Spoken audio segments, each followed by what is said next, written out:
The San Marino Grand Prix was always a highlight for the paddock and fans watching the race from home. The days leading up to the race weekend were filled with happiness, and the ardent Ferrari fans created an atmosphere around the track that was unparalleled by any other. There was a great deal of anticipation and excitement surrounding the prospect of Michael and Ayrton engaging in a fight for the 1994 championship. However, the upcoming race weekend was not going to be like any other. Within this one weekend, the world of F1 was going to be changed forever. After the first two races of the season, Michael Schumacher had performed exceptionally well for Benetton and was currently leading the championship by 13 points. On the other hand, Ayrton Senna's Williams team had not scored a single point. Senna had spun out of his home race in Brazil on lap 55 whilst chasing Schumacher, and was then taken out at the first corner of the Pacific Grand Prix after being hit by Mika Hakkinen and Nicole Larini. At Williams, things were less joyful as they searched for a solution to the problems that had prevented them from winning the first two Grand Prix. During the week leading up to the Imola weekend, modifications were made to the Williams car at Senna's request. The team had been conducting tests in France in order to determine the source of the issue with the vehicle. Despite Senna's two pole positions to this point in the season, his British teammate Damon Hill and he were adamant that the car was a nightmare to drive. The nose was reshaped specifically for Imola, and the wings were raised ever so slightly. In addition, Ayrton requested that changes be made to the cockpit and the wheelbase, so those modifications were implemented.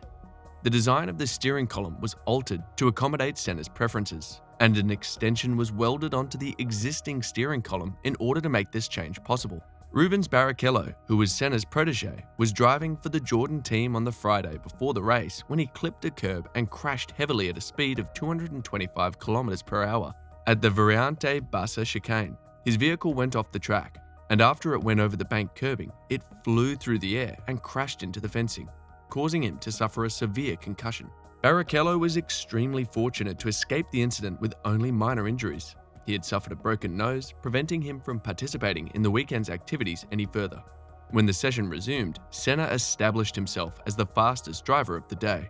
The miraculous escape of Rubens Barrichello looked like it was going to be the story of the weekend, along with a celebration of how much safer Formula One racing had become. But something tragic was still to come. Even though the Formula One paddock was shaken up by the events of Friday, there was still qualifying to prepare for on Saturday. The drivers reported that they had no trouble getting back into their vehicles and were well prepared to race again. The drivers were reassured about the toughness of their cars and were confident that they could be shaken but not hurt. And with that, the show went on, and the 27 drivers took off for the portion of the weekend that was the fastest. But only 26 of them would make it back to their garages that day. At the Acqua Minerale chicane, approximately 20 minutes into the San Marino qualifying session, Roland Ratzenberger made a mistake that slightly damaged his front wing. Vying for the last available spot on the starting grid, Roland decided not to come into the pits and instead continued to complete another fast lap. The amount of downforce produced by the high speed around Tamburello on this lap caused the front wing to break off and send it underneath the car as it exited the corner. Ratzenberger's steering was obviously compromised, and as a result, he could not complete the Villeneuve corner before crashing into the wall at an estimated speed of nearly 200 km per hour. After 25 seconds, the FIA doctor Professor Sid Watkins arrived at the scene.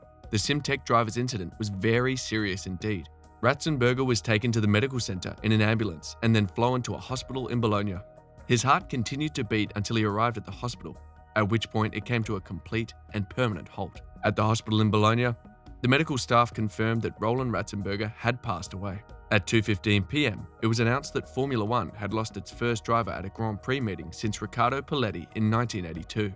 After the qualifying session, many of the drivers were deeply affected by what had happened to Ratzenberger, including JJ Leto, who had traveled to the circuit from Monaco with Roland. People quickly picked up on Senna's grumpy disposition as well. On Sunday morning, there was an air of sadness in the paddock, but the race was scheduled to take place, and all of the teams, including Ratzenberger's Simtech team, had decided to compete for Roland. After the pre-race warm-up, Senna instructed his engineer to make no adjustments to the car because he was satisfied with how it was driving. A pre-race briefing was held for the drivers at 11 a.m., as was customary for a Sunday race.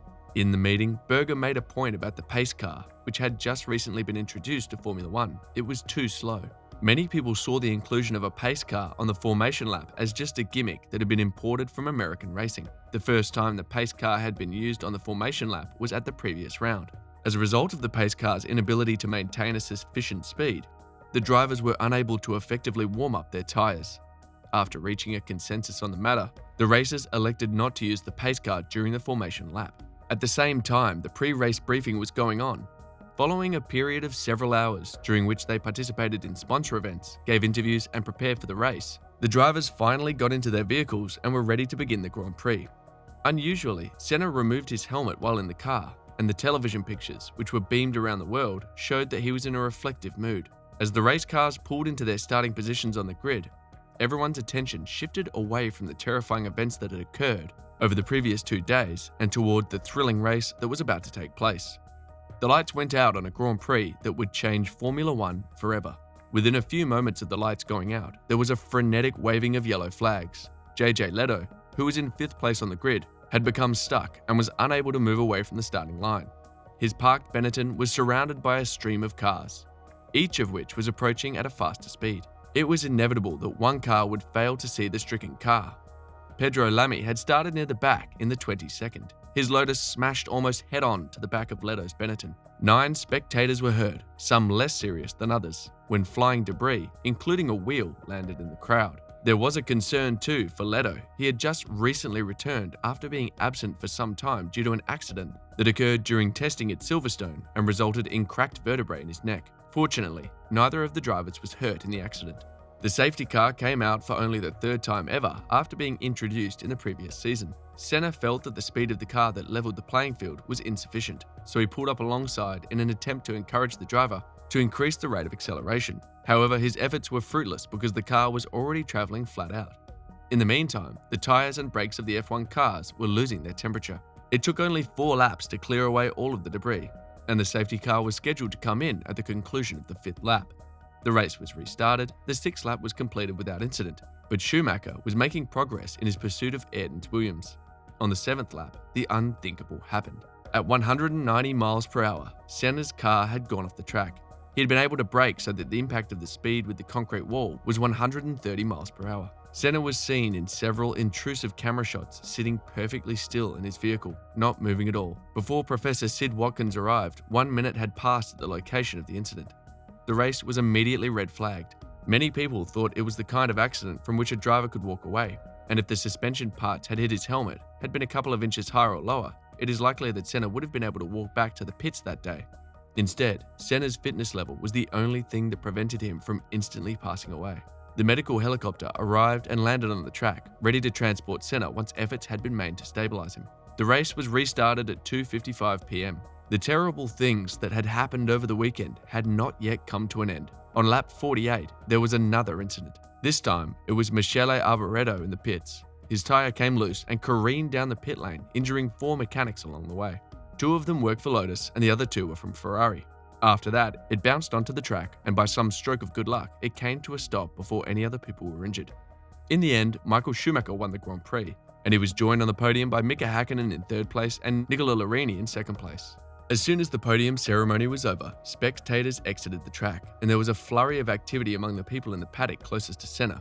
Among these was Gerhard Berger, who was transported to the hospital via helicopter. At 4:30 p.m., a doctor from the Bologna hospital read a statement that confirmed Senna's condition. The statement stated that Senna had suffered brain damage and was currently in a profound coma.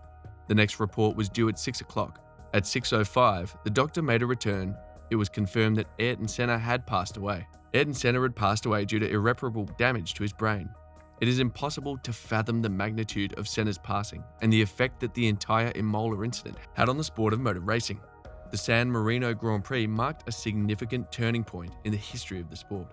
Because of this, it is no longer acceptable for anyone to lose their life in the name of Formula One. The FIA's unprecedented request for increased safety in the sport has resulted in a significant and favourable change. The tragic events that took place during the weekend of the San Marino Grand Prix in 1994 have left a lasting legacy, and so has the memory of Roland Ratzenberger and Ayrton Senna. There you have it, the tragic incidents at Imola in 1994. Thanks for staying tuned. Please don't forget to hit the subscribe button and notification bell so that you can always get to watch more amazing videos like this. We at 5 Second Penalty got you covered on the latest topics. See you in the next video. Bye.